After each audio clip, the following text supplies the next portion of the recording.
নমস্কার। যুক্তি তর্ক সঙ্গে অর্কই আপনাদের স্বাগত।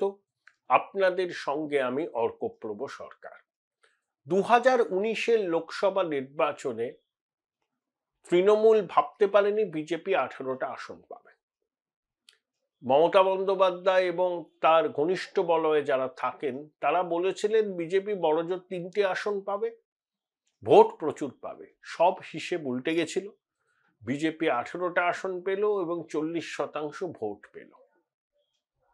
অভিষেক বন্দ্যোপাধ্যায় তখনই প্রশান্ত কিশোরকে রোপিন করলেন। আইপ্যাক এলো, স্লোগান হলো বাংলা নিজের মেয়েকে চায়, লক্ষ্মীর ভান্ডার হলো। 21-এর বিধানসভা নির্বাচনে খেলা হবে স্লোগান দিলেন, খেলা হবে গান রচনা হলো, দিদিমণি ভাঙা পায়ের খেলা দেখালেন, ফুটবল ছুড়লেন, তৃণমূল জিতল। লক্ষ্মীর ভান্ডার আর বাংলা তার মেয়েকেই চায় এটা ক্লিক করলো, কারণ বিজেপির বিরুদ্ধে বহিরাগতদের দাপাদাপির অভিযোগ। তারপর 2024-এর লোকসভা নির্বাচন, সেখানেও আইপ্যাক সক্রিয় ছিল। অমিত শাহের 30টার বেশি আসন পাওয়ার স্লোগান মুখ তুবড়ে পড়ল, বিজেপির আসন কমে গেল 18 থেকে 12টা। এবারও আইপ্যাকের রণকৌশল, লক্ষ্মীর ভান্ডার শাসককে ডিভিডেন্ড দিল। কিন্তু 2024-এর লোকসভা নির্বাচনের পর পরিস্থিতি তো অনেক বদলে গেছে। বাংলাদেশে পালা পরিবর্তন হয়েছে, হিন্দুরা আক্রান্ত হয়েছেন, আর্চি করে একজন চিকিৎসককে ধর্ষণ করে খুন করা হয়েছে, পেহেলগাম হয়েছে, মোথাবাড়ি শামসেরগঞ্জ হয়েছে, অপারেশন সিন্দুর হয়েছে। সুপ্রিম কোর্ট এসএসসি মামলায় বলেছে পরিকল্পিত দুর্নীতি, নিয়োগ প্রক্রিয়া থেকে গন্ধ বেরোচ্ছে ইত্যাদি। তাহলে এই আবহে ভোট হবে। শাসকের নতুন কোনো ন্যারেটিভ নেই, শুধু কেন্দ্রীয় বঞ্চনা, আমাদের টাকা দেয় না, টাকা দেয় না, টাকা দেয় না বলে কাঁদছে। সম্প্রতি সুপ্রিম কোর্ট 100 দিনের কাজের মামলায় কি বলেছে? রেট্রোস্পেক্টিভ নয়, প্রসপেক্টিভ এফেক্টে চালু হবে এবং কেন্দ্রীয় সরকার এমন মেকানিজম তৈরি করতে পারে যা ভারতের অন্য রাজ্যে তারা করেনি, শুধু পশ্চিমবঙ্গের জন্য, যে উপভোক্তাদের কাছে কিভাবে টাকা পৌঁছবে। তারা সরাসরি ক্যাশ ট্রান্সফারের কোনো পদ্ধতি তৈরি করতে পারেন কিনা সেটা দেখার। এটা কত বড় লজ্জা রাজ্য সরকারের। সারা ভারতবর্ষের ক্ষেত্রে এক নিয়ম আর পশ্চিমবঙ্গের ক্ষেত্রে এক নিয়ম। যদিও খোকাবাবু এটাকে বিরাট জয় বলেছিলেন, আসলে 82 শিক্ষার চর খেলো রাজ্য সরকার আদালতে। রেট্রোস্পেক্টিভে নয়, প্রসপেক্টিভে হবে, দুর্নীতির তদন্ত চলবে,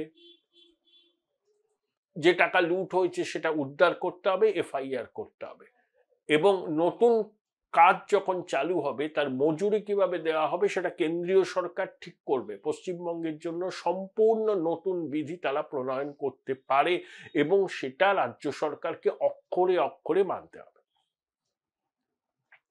এই সরকার চৌর্যবৃত্তির সাম্রাজ্য প্রতিষ্ঠা করেছে 15 বছর ধরে। এটা মোটামুটি লোকের মনে বদ্ধপরিকর। দেখুন, শাসকের কিন্তু কোনো ন্যারেটিভ নেই। বাংলা ভাষার উপর সন্ত্রাস হচ্ছে, বাঙালি আক্রান্ত হচ্ছে, এই ন্যারেটিভ নো টেকার। এখন দেখছেন এরা বলছে না। এখন বিএলওদের আত্মহত্যাকে নিয়ে কমিশনকে নিশানা করছে। আবার বিএলওদের সিংহভাগ সুন্দরভাবে দায়িত্ব নিয়ে কাজ করছে। কমিশনের দপ্তরে চড়াও হয়েছিল বিএলও রূপী কিছু তৃণমূলের ক্যাডার। কমিশনের দপ্তর থেকে প্রশাসনকে জানিয়ে কোনো সুরাহা পাওয়া যায়নি। তাহলে এবার তাদের টার্গেট নির্বাচন কমিশন, কিন্তু তাতেও চিড়ে ভিজছে না।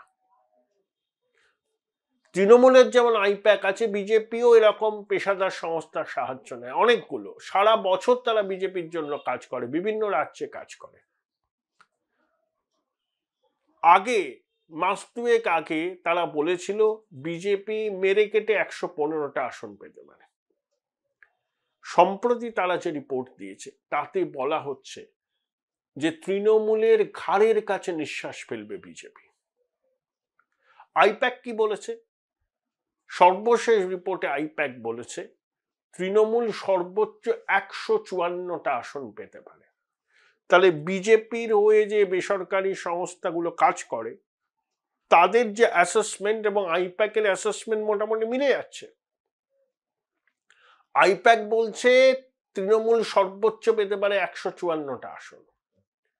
বিজেপির পরামর্শদাতা সংস্থাগুলো বলছে তৃণমূলের ঘাড়ের কাছে নিঃশ্বাস ফেলবে বিজেপি, মানে লড়াই হবে শেয়ানে শেয়ানে।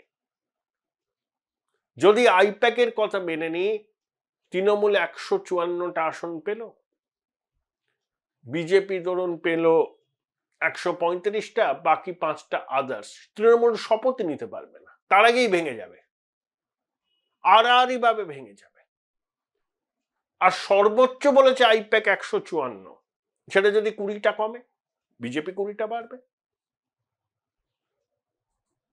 তাহলে এ বড় সুখের সময় নয় শাসকের। যতই তারা বলুক 250টা আসন পাবো, ঘোড়ার ডিম পাবে, ওগুলো বলতে হয়, ও ন্যারেটিভ তৈরি করতে হয়। কোনো ইস্যু নেই তো। তৃণমূল যদি মানুষকে গিয়ে বলে আমরা আরেকটা সুযোগ দিন, আমরা এই করব সেই করবো, 15 বছর তো অনেক কিছু করেছেন, চুরির সাম্রাজ্যকে প্রতিষ্ঠা করেছেন, সব জায়গা থেকে দুর্নীতির গন্ধ বেরোচ্ছে, সুপ্রিম কোর্ট পর্যন্ত বলছে বিরোধীদের অভিযোগ ছেড়ে দিন, সুপ্রিম কোর্টও বলছে দুর্নীতির বিষয় নিয়ে। আপনারা নতুন করে কি করবেন? আর দেখুন, সরকার গড়া, সরকার ফেলা, এটা কোনো রাজনৈতিক দলের একনিষ্ঠ সমর্থকরা করেন না, এটা করে ওই সাইলেন্ট মেজরিটি।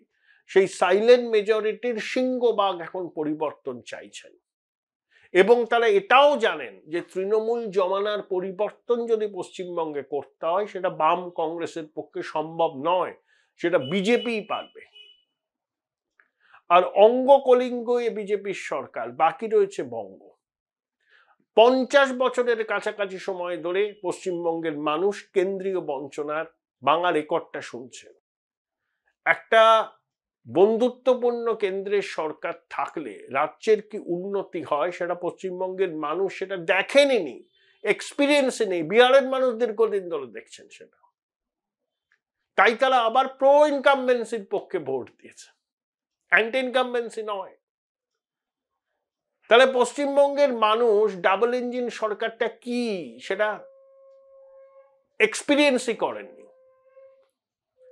আর নতুন কিছুর প্রতি মানুষের সহজাত আগ্রহ থাকে, এটা শাসকের বিপক্ষে যাবে, মানে তৃণমূলে। আর টোটাল মেরুকরণ, মুসলিম ভোটের 100টার মধ্যে 91টা 21-এ পেয়েছিল তৃণমূল, এবার অত পাবে না। বিহার প্রমাণ করেছে বিজেপির জুজু দেখালে পরেই মুসলমানরা একটা হয়ে একটা দলকে বেছে নেবে না। সীমাঞ্চল যেখানে 40% কাছাকাছি মুসলমান মানুষের বাস, 24টা আসনের মধ্যে 14টা পেয়েছে এনডিএ। মহাগঠবন্ধন মুখ তুবড়ে পড়েছে, মিম ভালো ফল করেছে, যে মিমকে বিজেপির বি টিম বলে দাগিয়ে দিয়েছিল মহাগঠবন্ধনের নেতারা। মানে তাদের বক্তব্যকে আমল দেয়নি সংখ্যালঘু ভোটাররা, তারা নিজেদের মতো করে ভোট দিয়েছে। তাহলে মহাগঠবন্ধন বিজেপির জুজু দেখিয়েছিল, মিমকে বিজেপির বি টিম বলেছিল, সেটাও সীমাঞ্চলের মানুষ গ্রহণ করেননি। তাহলে রাজমহল পাহাড়ের ওপারে যে ঘটনা ঘটেছে, এপারেও তার অভিঘাত পড়বে, মালদায় পড়বে, মুর্শিদাবাদে পড়বে, দিনাজপুরে পড়বে। আবার হিন্দু ভোটের মেরুকরণ বিজেপির পক্ষে বাড়বে। আগে 100টা হিন্দু ভোটের মধ্যে 55টা পেত, এবারে 100টার মধ্যে হয়তো 65টা পাবে, এটাই বলছে বিভিন্ন সমীক্ষক সংস্থা। তাই কাঁটে কা টক্কর, বিজেপির কাছে আর পার কি লড়াই। তাই লড়াই শেয়ানে শেয়ানে। আইপ্যাকের সমীক্ষা আর বিজেপির হয়ে যারা কাজ করে সেই বেসরকারি সংস্থার সমীক্ষা মোটের উপর কিন্তু মিলে যাচ্ছে। তাহলে লড়াই এবার শেয়ানে শেয়ানে। Join Indian Institute of Hotel Management now. Right choice, right decision.